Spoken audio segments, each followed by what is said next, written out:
안녕하세요. 매일 새로운 사연을 전하는 읽어주는 사연 라디오입니다. 구독과 좋아요, 많은 공유 부탁드립니다. 오늘의 사연 시작하겠습니다.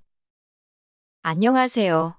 저는 결혼한 지 2년 된 20대 후반 여자입니다. 얼마 전 시부 때문에 이혼할 뻔했는데 남편이 더 이상 아버지를 보고 살지 않겠다며 자기를 버리지 말아달라고 하더군요. 이런 이야기가 나오기까지 어떤 사연이 있었는지 들려드릴까 합니다. 저는 너무나 평범한 가정에서 자랐습니다. 저희 아버지는 제가 태어났을 때부터 지금까지 한 회사에 다니고 계셨고 어머니는 전업주부셨어요. 경제적으로 풍족하지는 않았지만 큰 부족함도 없었습니다. 여고를 졸업한 뒤 서울에 있는 대학을 졸업했고 1년의 공부 끝에 구급 공무원에 합격했습니다. 큰 돈을 벌 수 있는 직업은 아니어도 정년도 보장되어 있고 연금도 있으니 부모님이 많이 좋아하셨어요. 주변 어른들은 여자 직업으로 공무원만 한 게 없다면서 이제 좋은 남자 만나서 시집만 가면 되겠네 하셨지만 생각보다 좋은 사람 만나기가 쉬운 일은 아니더라고요. 그래서 의도치 않게 몇 년을 솔로로 지내다 지금의 남편을 만나게 되었습니다. 남편은 같이 일하던 동료의 지인으로 증권사에서 근무하고 있었어요. 남편이나 저나 연애 경험이 많이 없어서 처음 두세 번 만날 때까지는 어색하긴 했지만 그래도 대화가 잘 통하고 같이 있으면 편해서 금방 친해질 수 있었어요. 그리고 1년 정도의 사간이 지났을 무렵 남편이 저와 결혼하고 싶다고 하더라고요. 결혼 이야기가 나오면서 남편의 가정사에 대해서 알게 되었어요. 남편은 당시 시부와 단둘이 살고 있었고 남편보다 3살 많은 신우는 이미 결혼해 타지에서 가정을 꾸리고 있었습니다. 시모는 남편이 중학생일 때 암으로 세상을 떠났다고 했습니다. 어쩌다 암에 걸리신 거냐고 물으니 자기도 어렵기에 잘은 모르지만 당시 시부가 시모의 친구분과 바람을 폈다고 하더라고요. 그 일을 알게 된 시모가 충격으로 몇 달을 앓았고 정확히 1년 뒤 유방암을 진단받았답니다. 병세는 급속도로 악화되어 결국 오래 버티지 못하고 세상을 떠나셨다고 해요. 그래서 남편은 지금도 시부가 밉지만 늙은 시부를 차마 모른 척 할 수가 없어서 같이 살고 있다고요. 시부 앞으로 나오는 약간의 연금과 남편이 번 돈으로 생활을 하고 있다면서 남편은 결혼을 해도 이 상황이 당장에 나아질 건 아니라고 솔직히 털어놓았습니다.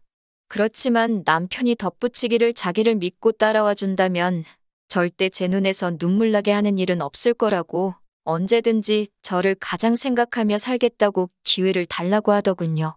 제가 이 이야기를 친한 친구들 몇몇에게 털어놓으니 반은 제 팔자 제가 꼬는 거라며 말렸고 반은 사랑한다면 한번 믿어보라고 하더군요.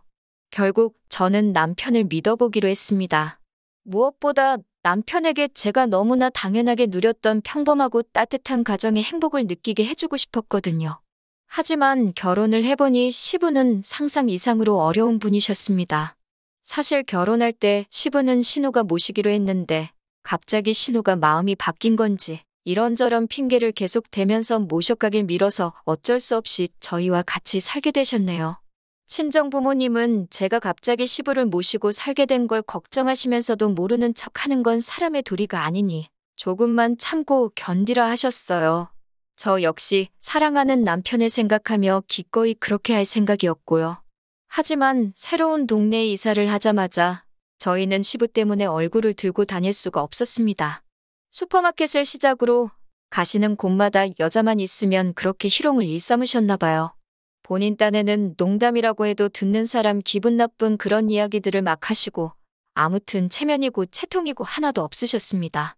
저희가 그러지 마시라고 하면 집안이 떠나가라 호통을 치시면서 자식놈들 다 필요 없다고 역정을 내시니 한 2달쯤 지났을 땐 동네에 저희 시부를 모르는 사람이 없는 지경이었어요. 하지만 무엇보다도 상황이 이렇게까지 최악으로 오게 된 건 시부가 다른 사람도 아니고 저희 이모를 희롱했기 때문입니다. 저희 이모는 현재 해외에 거주하고 계세요. 그러다 코로나 때문에 한국에 오지 못하고 계시다 마침내 얼마 전 가족들을 만나러 귀국하셨어요. 그리고 이모는 저랑도 정말 친했기 때문에 제가 어떻게 사는지 궁금하다시면서 저희 집에 오신 일이 있습니다. 평소라면 시부는 없을 시간이었는데 그날따라 시부가 몸이 안 좋다면 집에 계시는 바람에 저희 이모랑 마주치게 되셨어요. 솔직히 시부의 추태에 대해 저나 남편 둘 다 잘 알고 있었기에 걱정이 많았어요. 그런데 웬일인지 시부는 굉장히 신사답고 점잖게 저희 이모를 대하더군요. 그래서 속으로 이상하다, 왜 저러시지 싶었는데 다 꿍꿍이가 있었던 거예요. 시부는 이모에게 첫눈에 반했다면서 저에게 한다는 말이, 아니, 너네 엄마도 그렇게 이쁘더니 니네 이모는 더 이쁘네? 이러더라고요. 시부는 저희 부모님을 매번 너네 엄마 너네 아빠 그러고 부르세요. 제가 처음 몇 번 제발 그렇게 부르지 마시라 부탁드리고 남편도 뭐라고 했지만 그럴 때마다 니들이 지금 나를 가르치려 드냐며 듣지를 않으셔서 솔직히 포기한 상태입니다. 아무튼 니네 엄마도 엄청 이뻐서 내가 어떻게 해보고 싶었는데, 아니 더 이쁜 이모를 숨겨놓고 있었네 라고 하시면서 싱글벙글 좋아 난리더군요. 저는 그런 시부를 보는데 솔직히 역겹고 화가 났어요. 제가 제발 예의를 지켜달라고 해도 안 지나서나 니네 이모 생각밖에 안 난다며 저희 이모 불러오라고 난리도 아니더라고요. 어쩜 그렇게 살결이 뽀얗냐느니 매끄러워 보인다느니 들을 때마다 이모한테 너무 미안하고 속은 메스껍고 죽을 맛이었습니다. 결국 저는 남편에게 시부 좀 어떻게 해보라고 진짜 소름 끼치고 같이 밥도 못 먹겠다고 화를 냈어요. 남편도 상황의 심각성을 인지한 듯 했고 시부에게 자꾸 이러시면 요양원으로 모실 수밖에 없다고 강하게 나가더군요.